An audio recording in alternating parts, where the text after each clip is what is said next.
Hello guys. US के F-35 fighters Alaska land से Japan में आने वाले हैं। गारंटी करेंगे continuous fighter presence in volatile reason.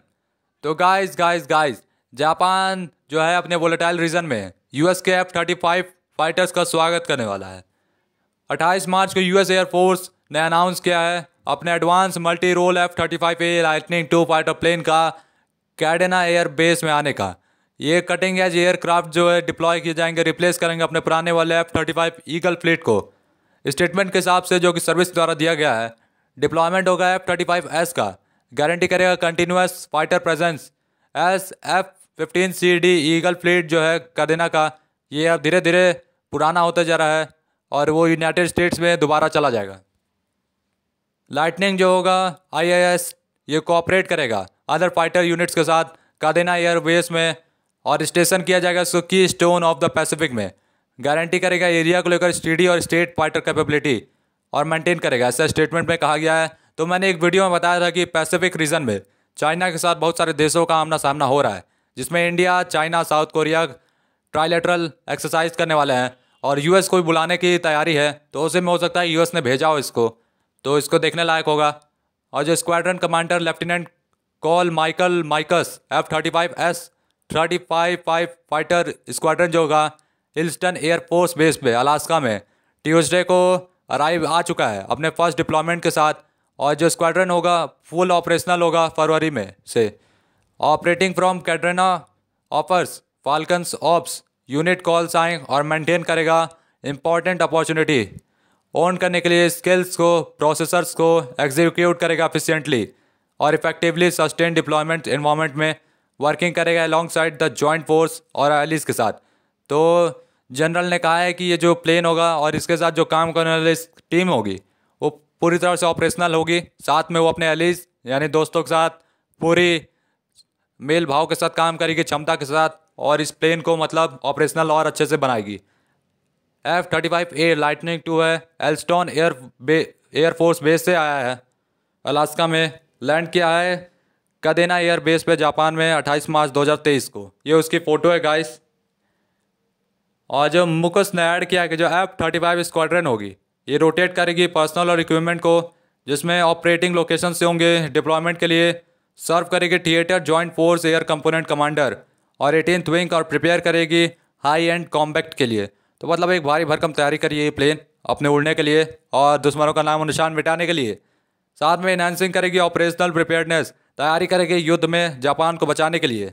Diverse करेगी वॉर प्लेन जॉइंट और एलिट फोर्सेस के साथ हेल्प करेगी फ्री और ओपन इंडो पैसिफिक को स्ट्रॉन्ग प्रेजेंस के लिए डायनेमिक फाइटर एयरक्राफ्ट के साथ। तो गाइस गाइस गाइस जो यूएस का ये प्लेन है वो रशिया, इंडिया और साउथ कोरिया के साथ मिलकर पैसिफिक रीजन की पूरी तरह से सुरक्षा करेगा। चाइना के लिए भाई सीधा सीधा धमकी है, तुमने अगर हमला किया तो यहाँ से अच्छा नहीं होगा। और स्टेटमेंट है इसमें कहा गया है कि जो अपकमिंग वीक होगा, आने वाले हफ्ते होंगे, जैसे फाइटर्स और एयरमैन डिप्लॉय किए जाएंगे कादेना एयर बेस में, वो स्टार्ट करेंगे रिटर्न होना अपने रिस्पेक्टिव होम स्टेशंस में और नए यूनिट्स पे इससे रिप्लेस किया जाएगा। पहले बताया गया था कि जो 18th विंग होगा धीरे धीरे आएंगे कादेना ईगल फ्लीट के साथ, लेकिन प्रोसेस में डिपार्टमेंट ऑफ डिफेंस में इंश्योर किया कंसिस्टेंट फाइटर प्रेजेंस का एरिया में टेम्परली डिप्लॉइंग करेगा नए मोर सोफिस्टिकेटेड एयरक्राफ्ट को, रिप्लेस करेगा अपने पुराने F-15S को as they move out. USAF deploy कर देगा अपने एडवांस एयरक्राफ्ट को रीजन में। जो DoD है फोकस किया अपग्रेड करने पे कैपेबिलिटी को इंडो पैसिफिक रीजन में, और जो शिफ्ट होगा ज़्यादा एडवांस एयरक्राफ्ट का कैडेना शोकेस में एम्बिशन में, उसका स्ट्रेंथ करेगा यूएस के पोजीशन को और बिल्ड करेगा एक स्ट्रॉन्ग रिलेशनशिप जापान के साथ। तो सीधा सीधा भाई अमेरिका जापान के साथ रिलेशन बनाना चाहता है, जो उसने न्यूक्लियर हमला किया था, आपको याद होगा गाइस 1947 में। तो उसके बाद अमेरिका के प्रेसिडेंट ने वचन दिया था कि प्राण जाए पर वचन ना जाए, हम जापान की रक्षा करेंगे, और उसको पैसे से सब कुछ देता है भाई अमेरिका। इतनी बड़ी बर्बादी किया तो उसके बाद तो भाई ये सब तो उसका फ़र्ज़ है।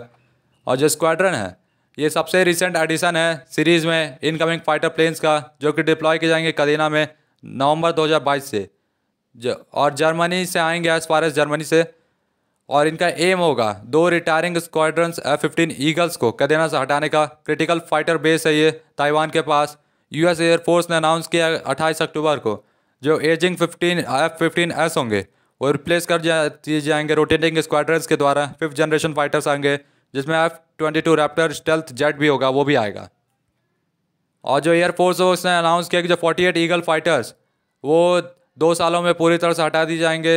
नवंबर 2022 में 12 रैप्टर्स अराइव हुए कैदेना एयरपोर्ट में जॉइंट बेस एलमेंट से रेसिडेंस इन अलास्का में। और जो यूएस का F-15C ईगल है भाई, इसकी फ़ोटो देख सकते हो, गजब का प्लेन लगता है। और जो 18th विंग है इसने क्लोज नहीं किया नंबर ऑफ F-35S अलास्का से, लेकिन अकॉर्डिंग टू द रिपोर्ट्स जो 12 लाइटनिंग II एयरक्राफ्ट होंगे वो बेस पे आने वाले हैं।